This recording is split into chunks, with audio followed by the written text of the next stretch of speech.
I appreciate the opportunity to rise this evening and speak on Bill C-377, an Act to amend the Parliament of Canada Act, Need to Know.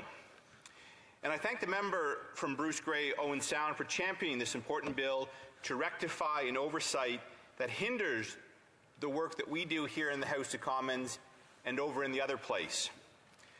Like the member from Bruce Grey, Owen Sound, I too recently received a security clearance, as have other members who have spoken to this bill. It was granted to us by the federal government for our respective roles. The sponsor of this bill for his work on the National Security and Intelligence Committee of Parliamentarians, known as NSICOP, and myself on the Special Ad Hoc Committee tasked with investigating the Winnipeg lab documents and the espionage that took place there, originating out of Beijing in mainland China. The essence of this bill is simple yet important. It states that a member of the House of Commons or the other place, and I'm referring here to the Senate, the other place, who applies for security clearance is deemed to need access to this information for which the application is made. That's it. It does not mean automatic access to classified information, but merely establishes a need-to-know basis for the application process. So, for example, when I was chosen by the official opposition to sit on the ad hoc committee looking at the Winnipeg lab documents, we were in the dark about how this was going to work, given that I would need to see classified information. The process was opaque, and we didn't know where to go or where to turn. This bill will clarify that. And it's crucial for improving transparency and accountability, and for informing parliamentarians as well as Canadians about ever-changing and ever-evolving threats to our democratic institutions.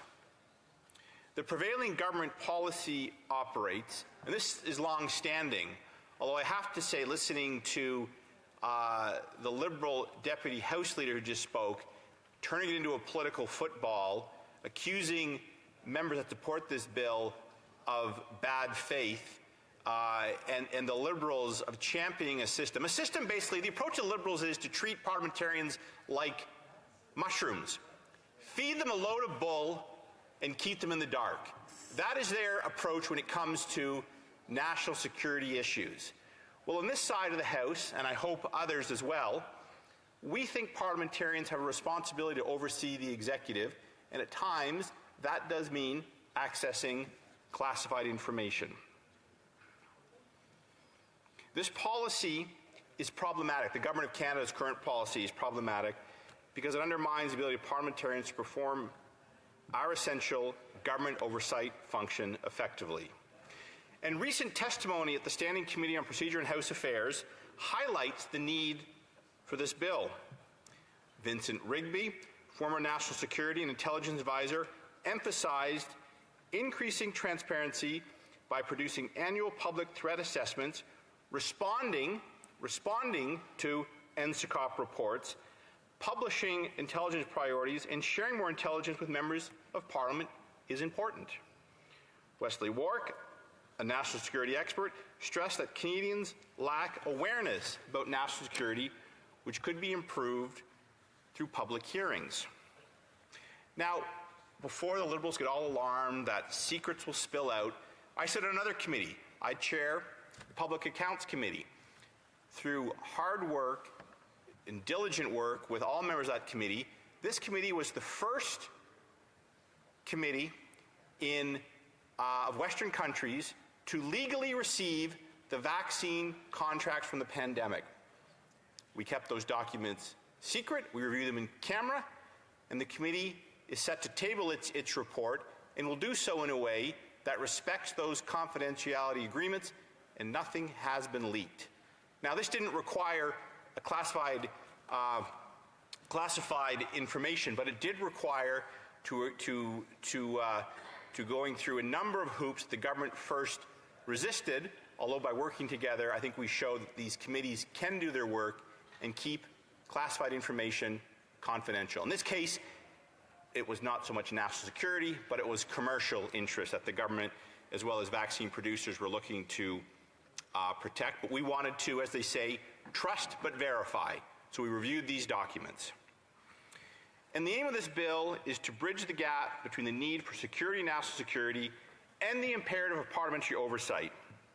Members of Parliament, as well as senators and representatives of the Canadian public, need access to critical information from time to time to hold the government accountable. And that's what this is about. Even though this is a government that is on its way out, they're going to fight tooth and nail to the very end to prevent this from happening. But we should move ahead with this bill. We should pass this bill. I hope we have multi-party consensus to do that, because the people in this chamber, elected officials, do not serve at the pleasure of the Prime Minister. We serve at the pleasure of our voters. Under the existing framework, the government typically restricts access to classified information of individuals who pass the personal security screening process and who need access to the information to perform their official duties. This need-to-know principle is fundamental to protecting classified information. Applicants for security clearances undergo rigorous vetting, where their entire lives are scrutinized to ensure they are trustworthy. But get this, so you don't think this is some small cabal.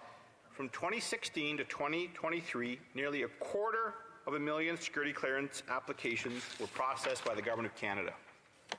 And at the exact same time, the government's policy operates on the assumption that members of Parliament and senators do not need to know sensitive information. That is their starting point, and that should change. As such, passing this bill is crucial for improving transparency and rebuilding trust in our democratic process and institutions, particularly at a time when foreign interference is on the rise and the government would prefer to ignore that problem and hope and praise it goes away, but it won't go away. This bill would ensure that parliamentarians have the necessary clearance to access sensitive information when requested by Parliament. This is not a blank check. For example, during my role on the Canada-China Committee, in order to produce unredacted documents related to the firing of 2 scientists at the National Microbiology Laboratory in Winnipeg was denied by the government. An identical order through Parliament was also denied by the government, and then they went so far as to sue this House and the Speaker. Shame. Outrageous. The first time that had happened in our country's history. At the time, the government's position was that this information was so sensitive that only they could be trusted with it. It was later determined that this was an excuse put forward to protect the government from damning evidence of bureaucratic incompetence and ministerial malaise. Their incompetence has jeopardized our relation with other Five Eye allies because we look like a bunch of bloody fools that cannot manage a level 4 top secret lab, and we somehow let in not only officials from mainland China, but also officials from the People Liberation Army who specialize in biowarfare. But I digress. We got that information, and Canadians can now see the incompetence of this government. It's important to clarify that this bill does not guarantee that every member of Parliament or senator will obtain security clearance. It does not grant us automatic top security clearance. Obtaining a security clearance does not grant unfettered access to information as well. It merely allows the individual to be considered for access. It's an on-ramp. It's the beginning of a process, but just the beginning. Applicants must still pass the security screening process, which is stringent and thorough. I can say that. I went through it.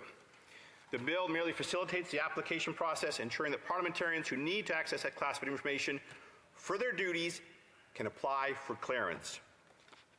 The primary risk associated with this bill is political.